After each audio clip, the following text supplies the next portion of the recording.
ಹೈವೇಲಿ ಒಂದು ಆಕ್ಸಿಡೆಂಟ್ ಆಗ್ಬಿಡುತ್ತೆ, ಗಾಡಿ ಒಂದು ಜೀವನೇ ಹೋಗ್ಬಿಡ್ತಿತ್ತು, ಜಸ್ಟ್ ಮಿಸ್.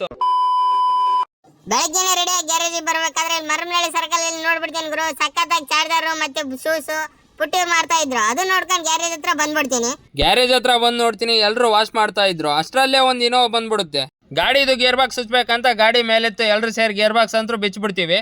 ನಮಾಜಿಗೆ ಟೈಮ್ ಆಗಿತ್ತು ಅಂತ ಮಸ್ಜಿದ್ ಹತ್ರ ಬಂತೀನಿ. ಬಂದು ನೋಡ್ತೀನಿ, ಇಲ್ಲಂತೂ ಮನ್ಸಿಗೆ ಸಕ್ಕ ಶಾಂತಿ.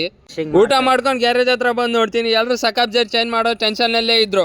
ಹಂಗೋ ಹಿಂಗೋ ಮಾಡ್ಕೊಂಡು ಎಲ್ಲರೂ ಸೇರಿ ಸಕಾಬ್ ಜರ್ ಅಂತೂ ಫಿಟ್ ಮಾಡ್ಕೊಂಡು ಗಾಡಿ ಅಂತೂ ರೆಡಿ ಮಾಡಿ ಕಳ್ಸೋ ಅಷ್ಟರಲ್ಲೇ ಸಂಜೆ ಆಗ್ಬಿಡುತ್ತೆ. ವಾಶ್ ಅಂತೂ ಭಾಳ ಇದ್ವು. ಇನ್ನು ನನಗೂ ಟೈಮ್ ಆಗುತ್ತೋ ಅಂತ ನಾನು ರೆಡಿ ಆಗ್ಬಿಡ್ತೀನಿ. ಅಷ್ಟರಲ್ಲೇ ನಮ್ಮ ಪೊಲೀಸರು ಬರ್ತಾರೆ, ಅವ್ರು ಮಾತಾಡ್ಸ್ಕೊಂಡು ಹಂಗೆ ಹೊರಗಡೆ ಬರ್ತಾ ನಮ್ಮ ಅಜ್ಜು ಕೂಡ ಅಜ್ಜನ್ ಮಾತಾಡ್ಸ್ಕೊಂಡು ನಮ್ಮ ಆನಂದಣ್ಣ ಕಾಣ್ತಾನೆ, ಅದನ್ನು ಮಾತಾಡ್ಸ್ಕೊಂಡು ಬಂದ್ಬಿಡ್ತೀನಿ. ಹಂಗೆ ನಮಾಜ್ ಮಾಡ್ಕೊಂಡು ಹೋಗೋಣ ಅಂತ ಮಸ್ಜಿದ್ಗೆ ಬಂದ್ಬಿಡ್ತೀನಿ.